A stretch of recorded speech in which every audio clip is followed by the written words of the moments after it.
కోరిన కోరికలు తీర్చి భక్తుల పాలిట కొంగు బంగారమైన గణేష్ గడ్డ అత్యంత శక్తివంతమైన దేవాలయము. గణపతికి మూలమూలల ఎక్కడెక్కడి నుంచో జనాలు వారి బాధలు కష్టాలు చెప్పుకోవడానికి ఈ టెంపుల్కి వచ్చి మొక్కుకొని మొక్కులు తీర్చుకుంటారు.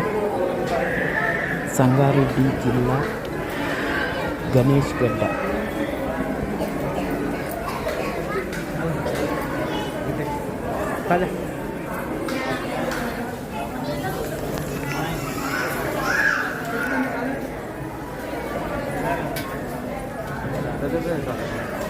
Gracias.